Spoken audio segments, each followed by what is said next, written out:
I appreciate the opportunity to be here. I'm not going to use the slides. I have a lot to respond to, so I don't want to do it all point by point. But given this two-person discussion, one taking the side that industry is somehow perhaps influencing people unduly and it's hurting consumers, and that there's this focus on conflicts of interest in pharmaceuticals, and I'm apparently taking the opposite side, supposedly here to defend the pharmaceutical industry and here to defend Dr. Nemiroff and Biederman and Goodwin. I feel like I'm a global warming skeptic at a Greenpeace conference.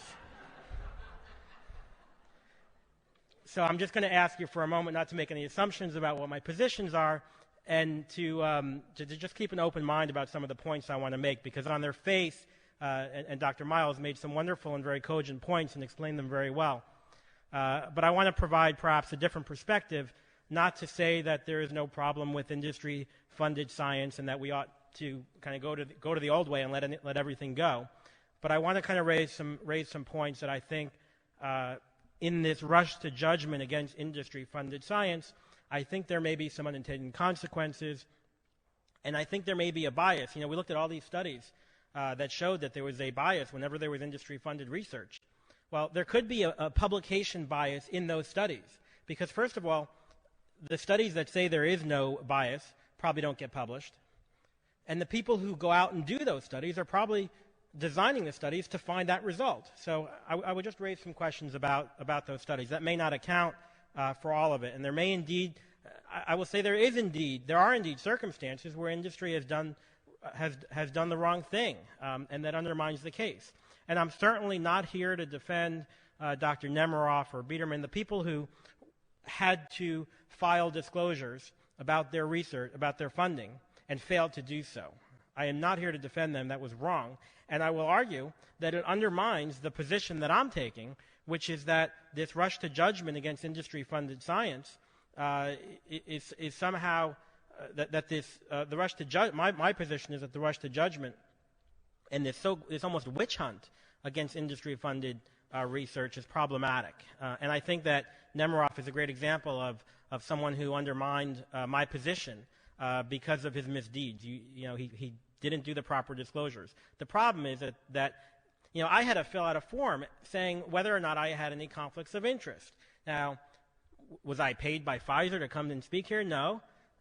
Was I, do I own Pfizer stock? I mean, maybe one of my mutual funds has some Pfizer stock in it. Does that make me conflicted? But the crux of the argument I want to make here today is that to the extent that we have full disclosure, I mean, show of hands, who's in favor of transparency? Right? So we've got about 104% of the room. We're all in favor of transparency. But what I would call for is that if we're going to have transparency and full disclosure, it should be truly full disclosure. Because right now, there is only a focus on disclosure of one type of bias, and that's financial bias. Well, part of that, it's industry-funded financial bias. So, I appreciate Dr. Willenbring inviting me here, but I would argue, you and I both said we don't have a conflict on the form, but I would argue that you yourself have a conflict, and that is you work for the federal government, and maybe you want to get more research dollars for your agency, and I wouldn't question any of your research, certainly, but the point I'm trying to make is that we all have a bias, that we bring something to the table, and I think it's a good thing that we disclose what that bias is. If it's industry-funded science, fine, let's disclose that. But let's encourage everyone to disclose what their other biases are, whether it's that you work for the government and maybe you want to get more funding for your agency, whether what I would call a careerism bias. If you've made a career out of showing the dangers of, say, Vioxx, and you publish a study about Vioxx, you're going to want to further your career by showing more dangers of Vioxx so you can get more research dollars and you can get your name in the paper and make a career out of it and maybe even write a book. So that's a bias. What if you're on the board of directors of Public Citizen, Dr. Sidney Wolf's group, which has never met a pharmaceutical product that it likes? Now, maybe you have a bias, an ideological bias. I think all of these need to be disclosed and disclosed equally. Because the bottom line is, why are we here talking about this? I would assume it's because there's an underlying suggestion that if you receive industry funding, and that's what the title of this conference was, and I would criticize it. It was, is there a bias of industry-funded research, and is that a problem?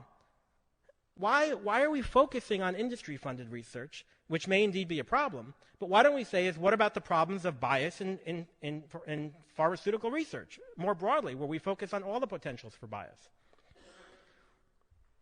I mean, the Cleveland Clinic earlier this week announced that they're going to require everyone who received practically a penny from industry to disclose that. And what I'm suggesting is that all scientific research, right? This is the pull quote. This is the whole point of this. All scientific research needs to be considered with utmost skepticism. We ought to evaluate every study and find out what's wrong with it. And to put additional skepticism on industry-funded research, to me means you're putting, by definition, less scrutiny on non-industry-funded research, where those other biases may pop up, whatever that bias may be. So why are we putting more on one type of research when, in fact, I think it should all receive equal and utmost scrutiny? And by focusing on only one potential for bias, I think we're kind of undermining the science. Now, with regard to Nemiroff, Dr. Nemiroff, what a tragedy, first of all, right? I mean, this man made significant contributions to the field, and because of his misconduct, we've essentially lost a great deal of that research, at least going forward, about what he can contribute to the field. So I think it's a tragedy, not for Dr. Nemiroff and not for the pharmaceutical industry, but I think it's a tragedy for patients because of his misdeeds, and I'm not defending him. So I think there is a downside to this witch hunt. If you can show me that someone's research is wrong as a result, or not as a result, but if someone who has received industry-funded, has done industry-funded research, has done bad science, and I don't think that was really the claim against Dr. Nemiroff. If he's done something wrong, if he's gotten bad science, if he's been unduly influenced, well, then we ought to kick him out of the field. I'm all for that. But to say that he should be criticized or punished for accepting industry-funded research, I think misses the point. And I've already been on record of criticizing him. Thank you. I've been on record of criticizing him because he didn't do the disclosure. Okay, I'm not defending him for failure to disclose. But the suggestion that you receive industry funding and therefore you get the science wrong is fine. But to say you got industry funding and that's where you get criticized, I think that's wrong. I think that's where the witch hunt is. My problem is when you get the science wrong, regardless of whether you were funded by industry or whether you did it for free.